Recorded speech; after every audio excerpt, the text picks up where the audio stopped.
औज़ुबिल्लाहिमिनश्शैतानिर्रजीम बिस्मिल्लाहिर्रहमानिर्रहीम अस्सलाम वालेकुम टू एवरीवन।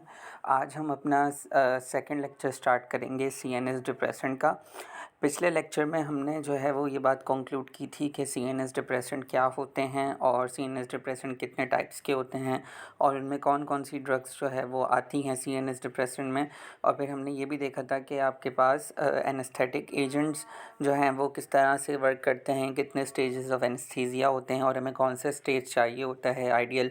और फिर हमने ये देखा था कि क्या क्या थ्योरीज़ जो हैं वो सपोर्ट करती हैं एनेस्थेटिक एजेंट के इफ़ेक्ट को। अब हम जो स्टार्ट करने जा रहे हैं वो हम गाबा अमाइनो ब्यूटेरिक एसिड रिसेप्टर ए और बेंजोडाइज़ेपिन और उनसे रिलेटेड कंपाउंड्स के बारे में स्टडी करना जा रहे हैं। सही है। तो सबसे पहले हम यहाँ पे स्टडी करते हैं कि आपके पास बेंजोडाइज़ेपिन्स क्या होती हैं और बेंजोडाइज़ेपिन्स किस तरह से अपना एक्शन परफॉर्म करती हैं। तो मैंने आपको पिछले लेक्चर में ये बात बताई थी कि जब भी कहीं सीएनएस डिप्रेसेंट की बात आएगी तो सबसे मेजर क्लास ऑफ ड्रग्स जो सीएनएस डिप्रेसेंट्स को कंट्रीब्यूट करती हैं वो बेंजोडाइज़ेपिन्स होती हैं। नाम से ही इनके ज़ाहिर हो रहा है, बेंजो का मतलब बेंजीन रिंग, डाई का मतलब ऐसी रिंग जिसमें दो नाइट्रोजन एटम्स जो हैं वो मौजूद हों। तो जब हम इनको ऐड एक दूसरे के साथ रिलेट करेंगे तो ये बेंजोडाइज़ेपिन्स कहलाएंगी। और ये किस तरह से अपना एक्शन परफॉर्म करती हैं, मैंने आपको बताया था कि गाबा अमाइनो ब्यूटेरिक एसिड एक इनहिबिटरी न्यूरोट्रांसमीटर होता है जो बॉडी के अंदर प्रेजेंट होता है। बॉडी का एंडोजीनियस लाइगेंड या नेचुरल लाइगेंड होता है जो गाबा रिसेप्टर से बाइंड करके अपना एक्शन जो है वो परफॉर्म कर रहा होता है। और फिर ये भी बताया था मैंने आपको कि गाबा रिसेप्टर्स जो है वो बॉडी के अंदर 3 टाइप्स के होते हैं, GABA A, GABA B and GABA C receptors. जिसमें से मैंने आपको ये बताया था कि गाबा ए रिसेप्टर जो है वो basically ligand gated ion channel receptor होता है जिससे बेंजोडाइज़ेपिन्स और अदर रिलेटेड ड्रग्स जिसमें नॉन बेंजोडाइज़ेपिन्स आती हैं और जी ड्रग्स आती हैं, वो ड्रग भी गाबा रिसेप्टर से साथ बाइंड करके अपना एंजियोलिटिक, सेडेटिव और हिप्नोटिक इफ़ेक्ट्स जो है वो प्रोड्यूस कर रही होती हैं। अब यही वाली बात यहाँ पे आती है कि आपके पास 2 क्लासेस ऑफ ड्रग्स यहाँ पे हमारे पास आ गई, एक बेंजोडाइज़ेपिन्स और एक नॉन बेंजोडाइज़ेपिन्स। बेंजोडाइज़ेपिन्स में आपके पास जब हम नीचे स्टडी करेंगे तो उसमें एल्प्राज़ोलाम, लोरेज़ेपाम, मिडाज़ोलाम, ट्राइज़ोलाम, ये डिफरेंट टाइप की ड्रग्स हैं जो बेंजोडाइज़ेपिन्स में आती हैं। और नॉन बेंजोडाइज़ेपिन्स में बारबिचुरेट्स और जी ड्रग्स में ज़ोलपेडिम है, ज़ेल्पेलोन है और इज़ोपिक्लोन है। इसके अलावा कुछ स्टेरॉइड्स भी होते हैं जिसमें लेनामाइड है, वो जो है वो बेसिकली इस तरह से प्रोड्यूस करता है, गाबा रिसेप्टर से बाइंड करके अपना इफेक्ट प्रोड्यूस करता है। और अदर एंटी कन्वल्सिव ड्रग्स भी जो है वो गाबा रिसेप्टर से बाइंड करती हैं। अब ये सवाल यहाँ पे ये होता है कि बेंजोडाइज़ेपिन्स भी बाइंड कर रही हैं गाबा रिसेप्टर से और नॉन बेंजोडाइज़ेपिन्स भी गाबा रिसेप्टर से बाइंड कर रही हैं, तो डिफरेंस क्या है?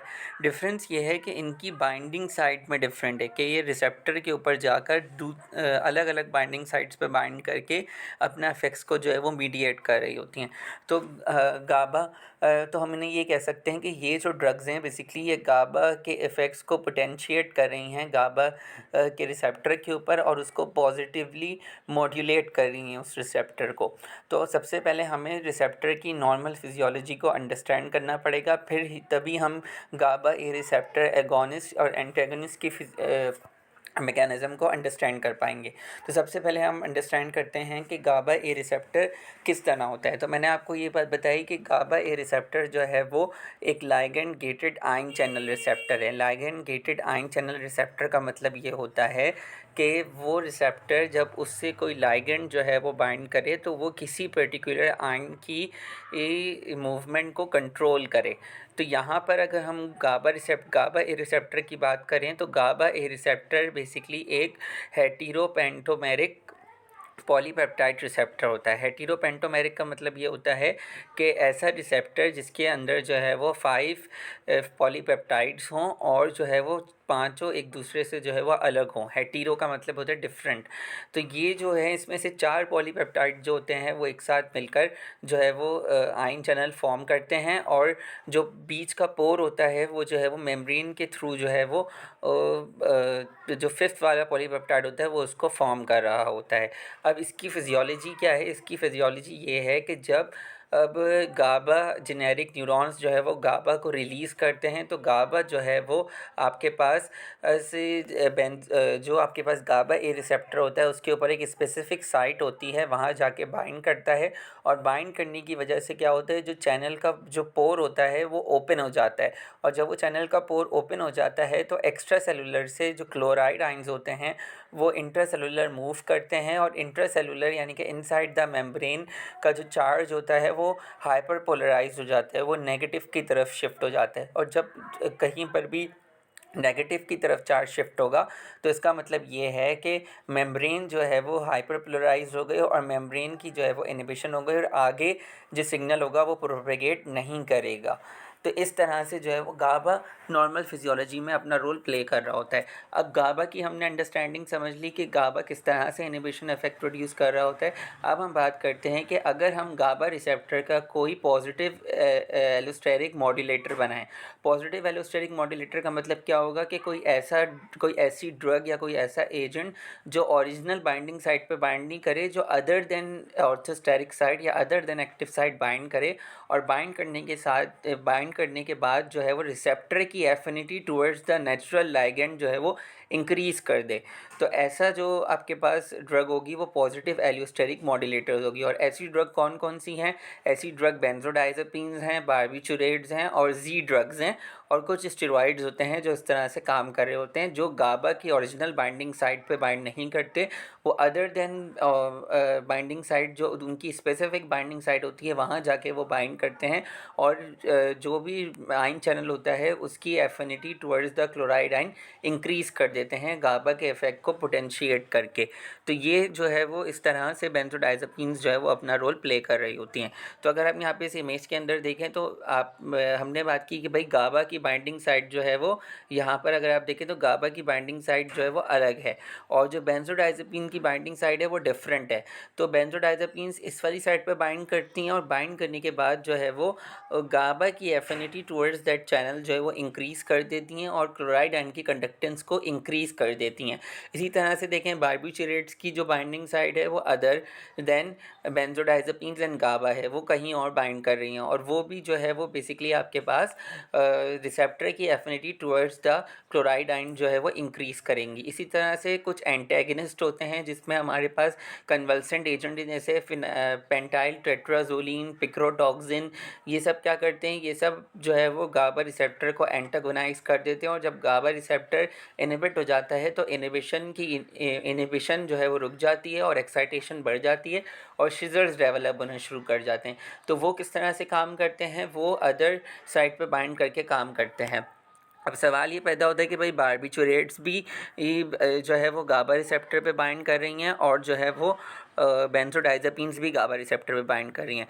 तो अब डिफरेंस क्या है? डिफरेंस ये है कि जितने भी बेंजोडाइज़ेपिन्स हैं वो जो है वो चैनल की फ्रीक्वेंसी को इंक्रीज़ करती हैं, कि जब वो इस पर्टिकुलर साइट पे बाइंड कर देती हैं तो चैनल की फ्रीक्वेंसी जो है वो ओपनिंग की वो इंक्रीज़ हो जाती है। अगर फॉर सपोज़ गाबा के बाइंड होने से चैनल जो है वो 2 टाइम्स खुल रहा है, तो बेंजोडाइज़ेपिन के बाइंड होने से चैनल जो है वो 4 टाइम्स खुलेगा। तो ओपनिंग ऑफ द चैनल को इंक्रीज़ कर देती हैं बेंजोडाइज़ेपिन। लेकिन अगर हम बारबिचुरेट्स की बात करें तो बारबिचुरेट्स क्या करती हैं, बारबिचुरेट्स टाइम पे काम करती हैं, कि जब आपके पास वो रिसेप्टर से बाइंड होंगी तो वो जो है वो चैनल की ओपनिंग का ड्यूरेशन जो है वो इंक्रीज़ कर देंगी। फॉर सपोज़ गाबा की बाइंडिंग की वजह से जो है वो चैनल 30 मिनट्स तक ओपन था, लेकिन जब बारबिचुरेट्स यहाँ पे बाइंड करे तो चैनल जो है वो 60 मिनट्स तक ओपन रहा, और क्लोराइड आयन जो है वो कंडक्टेंस होती रही। तो ये मेन डिफरेंस है बारबिचुरेट्स और बेंजोडाइज़ेपिन्स में, कि बारबिचुरेट जब अपनी साइड पे बाइंड करते हैं वो तो चैनल की फ्रीक्वेंसी को इंक्रीज़ कर देते हैं, और जो क्या कहते हैं बारबिचुरेट्स होते हैं जब वो अपनी बाइंडिंग साइड पे बाइंड करते हैं तो वो चैनल की ओपनिंग को ड्यूरेशन को जो है वो इंक्रीज़ कर देते हैं। सही है। तो यहाँ पर अगर हम गाबा ए रिसेप्टर की जो है वो मज़ीद डिटेल स्ट्रक्चर को देखें तो मैंने आपको बताया था कि गाबा ए रिसेप्टर एक हेटेरो पेंटामेरिक स्ट्रक्चर होता है जो 5 पॉलीपेप्टाइड्स के ऊपर कंसिस्ट करता है, और उनको हम जो है वो नेम जिसमें से 2 अल्फ़ा पॉलीपेप्टाइड होते हैं और 2 बीटा पॉलीपेप्टाइड होते हैं और एक गैमा सब यूनिट होता है। मतलब 2 अल्फ़ा सब यूनिट यूनिट, 2 बीटा सब यूनिट और 1 गैमा सब यूनिट। अब इन सब यूनिट्स के अंदर भी जो है वो कॉम्पोजिशन में जो है वो डिफरेंस आ रहा होता है डिफरेंट रिसेप्टर्स। मतलब गाबा ए रिसेप्टर की कॉम्पोजिशन डिफरेंट होगी, गाबा बी रिसेप्टर की कॉम्पोजिशन डिफरेंट होगी, गाबा सी रिसेप्टर की कंपोजिशन डिफरेंस होगी। अब ये डिफरेंट किस तरह से आता है? ये डिफ़र आता है अल्फ़ा और बीटा और गैमा सब यूनिट्स इसकी टाइप के ऊपर, कि कुछ गाबा रिसेप्टर में अल्फ़ा सब यूनिट जो है वो 1 से लेकर 6 के दरमियान कोई भी नंबरिंग का हो सकता है। मतलब अल्फ़ा 2 हो सकता है या अल्फ़ा 3 हो सकता है।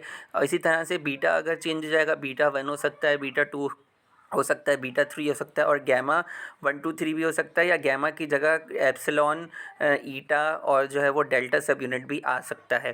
तो अगर हम यहाँ से इस डायग्राम को देखें तो जो बेंजोडाइज़ेपिन्स होती हैं वो अल्फ़ा और गैमा सब यूनिट के बीच में जो है वो बाइंड करती हैं और चैनल की फ्रीक्वेंसी को जो है वो इंक्रीज़ कर देती हैं। और गाबा जो होता है वो बीटा सब यूनिट से बाइंड करता है और जो है वो क्या कहते हैं, क्लोराइड कंडक्टेंस को इंक्रीज़ करवाता है। तो यही मैंने बात की कि गाबा ए रिसेप्टर जो है वो क्या कहते हैं, फार्माकोलॉजिकल इफेक्ट ऑफ बेंजोडाइज़ेपिन प्रोड्यूस करने में मदद करते हैं। लेकिन हमने बात की कि भाई बेंजोडाइज़ेपिन्स जो है वो एंग्ज़ाइटिक इफेक्ट भी प्रोड्यूस करती हैं और जो है वो सेडेटिव भी होती हैं, हिप्नोटिक भी होती हैं, इसके अलावा एमनेसिक भी होती हैं, इसके अलावा मायो रिलैक्सिंग इफेक्ट भी प्रोड्यूस करती हैं। अब ये क्यों डिफरेंट इफेक्ट्स जो है वो आ रहे हैं, ये डिपेंड करता है कि जो बेंजोडाइज़ेपिन है वो किस सब यूनिट से बाइंड करती है। जो अल्फ़ा बीटा गैमा सब यूनिट्स होते हैं वो जो है वो सेंसिटिव होते हैं बारबिचुरेट्स और जो है वो बेंजोडाइज़ेपिन से। बारबिचुरेट से सिर्फ अल्फ़ा और बीटा सब यूनिट सेंसिटिव होते हैं, लेकिन जो तीनों सब यूनिट जो है वो बेंजोडाइज़ेपिन से जो है वो सेंसिटिविटी ऑफर करते हैं। अगर बेंजोडाइज़ेपिन जो है वो अल्फ़ा सब यूनिट से बाइंड करेगी, अल्फ़ा सब यूनिट से बाइंड करेगी तो वो उसके नतीजे में हिप्नोटिक, एमनेसिक और एंटी कन्वल्सन इफेक्ट हमें मिलेगा।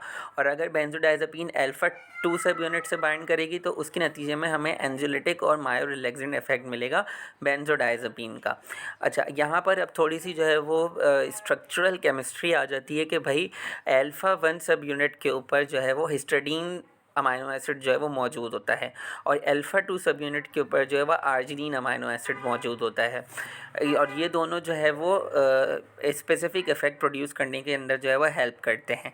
लेकिन अगर जो अल्फ़ा 1 सब यूनिट है उसका जो हिस्टडीन है वहाँ वो हट के अगर वहाँ पे आर्जिनिन लग जाए तो अल्फ़ा 1 सब यूनिट जो है वो रिसेप्टर जो है वो इनसेंसिटिव हो जाएगा बेंजोडाइज़ेपिन से और जो है वो हिप्नोटिक इफेक्ट हमें नहीं मिलेगा। इसी तरह से जो अल्फ़ा 2 सब यूनिट है जो वहाँ पर जो आर्जिनिन अमाइनो एसिड मौजूद है और अगर आर्जिनिन हट के वहाँ पे हिस्टडीन लग जाएगा तो हमें एंग्ज़ाइटिक इफेक्ट ऑफ द बेंजोडाइज़ेपिन नहीं मिलेगा। तो यहाँ से हमने ये बात कंक्लूड की कि अल्फ़ा 1 सब यूनिट पे हिस्टडीन का मौजूद होना ज़रूरी है और अल्फ़ा 2 सब यूनिट पे आर्जिनिन का मौजूद होना ज़रूरी है, जिसकी वजह से हमें जो है वो हिप्नोटिक, एमनेसिक, एंटी कन्वर्जन और एंग्ज़ाइटिक इफेक्ट ऑफ बेंजोडाइज़ेपिन हमें मिलेगा। अगर ऐसा नहीं हुआ, अगर म्यूटेशन हो गई तो दोनों के दोनों इफेक्ट जो है वो लॉस्ट हो जाएंगे। इसके अलावा अल्फ़ा 3 और अल्फ़ा 5 सब यूनिट जो है वो भी कुछ अदर इफेक्ट ऑफ बेंजोडाइज़ेपिन जो है वो परफॉर्म कर रहे होते हैं, लेकिन अल्फ़ा 4 और अल्फ़ा 6 जो है वो बेंजोडाइज़ेपिन से रिस्पॉन्ड नहीं करते। सही है, तो ये जो है वो हमने स्ट्रक्चरल केमिस्ट्री स्टडी कर ली गाबा रिसेप्टर की। अब इसी की बेसिस के ऊपर अगर हम केमिकल स्ट्रक्चर की बेसिस के ऊपर क्लासिफाई करना चाहें तो हमारे पास 3 डिफरेंट टाइप्स की ड्रग्स आती हैं। एक बारबिचुरेट्स, एक बेंजोडाइज़ेपिन्स और अदर ड्रग्स जिसे हम जो है वो जी ड्रग्स कहते हैं। तो यहाँ पर आके हमने जो है वो structural chemistry of GABA receptor भी स्टडी कर ली और हमने जो है वो ये भी देखा कि गाबा रिसेप्टर किस तरह से नॉर्मली जो है वो वर्क करता है, गाबा रिसेप्टर का स्ट्रक्चर किस तरह होता है और क्या क्या उसके अंदर जो है वो सब यूनिट्स होते हैं और कौन से सब यूनिट से किस टाइप का इफेक्ट हमें मिलेगा और किस तरह से डिफरेंट ड्रग्स जो है वो कहाँ कहाँ बाइंड करती हैं और अपना इफ़ेक्ट जो है वो प्रोड्यूस करती हैं। इसको मज़ीद हम इलस्ट्रेट करेंगे नेक्स्ट लेक्चर के अंदर, जिसमें हम जो है वो स्टडी करेंगे नेक्स्ट लेक्चर में स्पेसिफिकली डिस्कस करेंगे कि बेसिकली एंग्ज़ाइटिक ड्रग्स क्या होती हैं, सेडेटिव ड्रग्स क्या होती हैं और हिप्नोटिक्स क्या होती हैं। तो एंग्ज़ाइटिक ड्रग्स बेसिकली वो ड्रग्स होती हैं जो आपके पास एंजाइटी की ट्रीटमेंट में इस्तेमाल की जाएँ। एंजाइटी क्या होती है? Anxiety is the overwhelming condition and excessive worry of something. जब किसी चीज़ की जो है वो टेंशन हद से ज़्यादा बढ़ जाए, कि आप उसे कंट्रोल नहीं कर पाएँ और वो आपकी डेली रूटीन के अंदर जो है वो डिस्टर्बेंस क्रिएट करने लगे, आपके डेली रूटीन के टास्क में डिस्टर्बेंस क्रिएट करने लगे, तो वो एंजाइटी कहलाती है। अब एंजाइटी की ट्रीटमेंट की सिम्टम्स की ट्रीटमेंट के लिए जो ड्रग्स इस्तेमाल होती हैं वो बेंजोडाइज़ेपिन्स होती हैं, उन्हें हम एंक्सियोलिटिक्स कहते हैं। सिडेटिव ऐसी ड्रग्स होती हैं जो कामनेस के लिए, रिलैक्सेशन के लिए और एंजाइटी के वक्त जो भी इरिटेशन होती है, इरिटेबिलिटी होती है और जो बंदा टेंशन में होता है उसकी सिम्टम्स को रिलीव करने के लिए जो है वो बेसिकली सेडेटिव इस्तेमाल होती हैं। सेडेटिव्स को हम स्लीपिंग पिल्स भी कहते हैं, डाउनर्स भी कहते हैं, इसके अलावा हम इन्हें ट्रैंक्विलाइजर्स भी कहते हैं, स्पोरिफिक्स भी कहते हैं और डिप्रेसेंट्स भी कहते हैं। और इनमें हमारे पास बारबिचुरेट्स, बेंजोडाइज़ेपिन्स और ज़ोलपिडेम भी आती हैं। ये तीनों ड्रग्स जो है वो सेडेटिव के अंदर क्लासीफाई होती हैं। हिप्नोटिक्स ऐसी ड्रग्स जो स्लीप को इंड्यूस करने के लिए हैं और आपके पास जिनके अंदर इंसोम्निया की बीमारी होती है, मतलब जो सो नहीं पाते, उनके लिए जो है वो बेसिकली स्लीप को इंड्यूस करने के लिए जो ड्रग्स इस्तेमाल होती हैं वो हिप्नोटिक्स कहलाती हैं। और इसमें बारबिचुरेट्स, बेंजोडाइज़ेपिन्स और ज़ोलपिडेम भी आती हैं। यानी कि यहाँ से हमें पता चला कि सिर्फ बेंजोडाइज़ेपिन्स ही एंजाइटी की ट्रीटमेंट में इस्तेमाल की जाएंगी। बारबिचुरेट्स और ज़ोलपिडेम वगैरह एंजाइटी की ट्रीटमेंट में इस्तेमाल नहीं होंगी, वो एज ए सेडेटिव और हिप्नोटिक ज़्यादा इस्तेमाल होंगी। और बेंजोडाइज़ेपिन्स को हम तीनों की कैटेगरी में इस्तेमाल कर सकते हैं। तो अगर हम यहाँ पर देखें एंक्सियोलिटिक, सेडेटिव और हिप्नोटिक एजेंट्स को हम क्लासिफाई करते हैं गाबा ए रिसेप्टर एगोनिस्ट, जिसमें बेंजोडाइज़ेपिन्स और अदर नॉन बेंजोडाइज़ेपिन्स भी आती हैं, मेलाटोनिन रिसेप्टर एंटागोनिस्ट जिसमें रेमिल्टोन आता है, बारबिचुरेट्स और अल्कोहल और कार्बामेट डेरिवेटिव्स भी एज अ सेडेटिव और हिप्नोटिक क्लासिफाई किए जाते हैं। अब इन पर्टिकुलर बेंजोडाइज़ेपिन के जो कॉमन साइड इफ़ेक्ट्स हैं बेसिकली वो क्या हैं कि एक तो ये सेडेशन करवा देती हैं क्योंकि ये सीएनएस पे जाके डिप्रेशन इफेक्ट प्रोड्यूस करती हैं, लेकिन ये इनका जो इफेक्ट होता है वो डोज डिपेंडेंट होता है कि पहले ये सेडेशन करवाएंगी, बंदा जो है वो काम डाउन हो जाएगा, ड्राउजनेस होगी उसको, फिर जब इसकी डोज इंक्रीज़ होगी तो ये स्लीप की इंडक्शन करवा देंगी, फिर मज़ीद डोज अगर इंक्रीज़ होगी तो अनकॉन्शियसनेस हो जाएगी, फिर सर्जिकल एनेस्थेसिया हो जाएगा और फिर एंड में कोमा हो जाएगा। और अगर मज़ीद इसकी डोज इंक्रीज़ हुई तो रेस्पिरेटरी डिप्रेशन और कार्डियोवैस्कुलर डिप्रेशन की वजह से बंदे की डेथ भी हो सकती है। तो इसके ये कॉमन साइड इफ़ेक्ट हैं। और अगर हम इनकी फार्माकोकाइनेटिक्स की बात करें तो ये जो है वो बेसिकली नॉन आयनाइज्ड फॉर्म में होती हैं, अनचार्ज फॉर्म में होती हैं, तो ये ईजिली जो है वो एब्जॉर्ब हो जाती हैं जीआईटी ट्रैक से और ब्लड ब्रेन बैरियर को भी क्रॉस कर जाती हैं क्योंकि इनकी लिपोफिलिसिटी जो है वो बहुत ज़्यादा होती है। और ये जो है वो कॉन्ट्राइंडिकेटेड होती हैं ड्यूरिंग द प्रेगनेंसी क्योंकि ये प्लाजेंटल बैरियर को भी क्रॉस कर जाती हैं, ये ब्रेस्ट मिल्क में भी सिक्रेट होती हैं, तो इसलिए जो ब्रेस्ट फीडिंग वुमेंस होती हैं उनमें इनको कॉन्ट्राइंडिकेट किया जाता है। और दूसरी बात ये है कि इनकी लिपोफिलिसिटी बहुत ज़्यादा होती है और उनका ड्यूरेशन ऑफ एक्शन भी जो है वो कम होता है। अब जिनकी लिपोफिलिसिटी ज़्यादा होती है उनका ड्यूरेशन ऑफ एक्शन कम होता है, क्यों? क्योंकि ये ड्रग्स जो है वो रीडिस्ट्रीब्यूट कर जाती हैं अपनी साइट ऑफ एक्शन से, जिसकी वजह से जो है वो इनकी कंसंट्रेशन जो है वो साइट ऑफ एक्शन से कम हो जाती है और ये जो है वो इनका शॉर्टर ड्यूरेशन ऑफ एक्शन हो जाता है। और इनकी लिपोफिलिसिटी ज़्यादा है तो ये प्रोटीन से जो है वो स्ट्रांगली बाउंड कर जाती हैं और जो है वो ज़्यादा से ज़्यादा ड्रग्स जो है वो मेटाबोलाइज होकर वाटर सॉल्युबल मेटाबोलाइट्स बनाती हैं और बॉडी से जो है वो एक्सक्रीट हो जाती हैं। तो ये इनकी फार्माकोकाइनेटिक्स और जो है वो साइड इफ़ेक्ट एक जो है वो ये थे। अब हम इनके बारे में स्टडी करेंगे, इनकी जो है वो एसआईआर के बारे में और मेडिसिनल केमिस्ट्री के बारे में। तो यहाँ पर हम डिस्कस करेंगे एसएआर ऑफ द बेंजोडाइज़ेपिन। तो हमने पहली बात की कि बेसिकली पहले जो है वो मिडिल सेंचुरी के अंदर या लास्ट सेंचुरी के अंदर पहले बारबिचुरेट्स को एज अ सेडेटिव और हिप्नोटिक ड्रग्स जो है वो यूज़ किया जाता था, लेकिन जैसे जो है वो लास्ट सेंचुरी के अगर हम देखें तो जो है वो बेंजोडाइज़ेपिन को जो है वो बेसिकली यूज़ किया जाने लगा। क्यों? क्योंकि वो सेफ़र ड्रग थी दैन द बारबिचुरेट्स और उनकी जो ड्रग डिपेंडेंसी की टेंडेंसी थी वो भी जो है वो कम थी। अब अगर हम बेंजोडाइज़ेपिन के केमिकल स्ट्रक्चर के बारे में बात करें तो बेंजोडाइज़ेपिन बेसिकली एक हेटेरोसाइक्लिक रिंग सिस्टम है।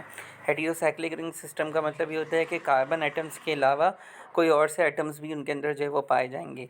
बेंजोडाइज़ेपिन का मतलब क्या है? एक बेंजीन रिंग होगी और एक डायएज़ेपिन रिंग होगी।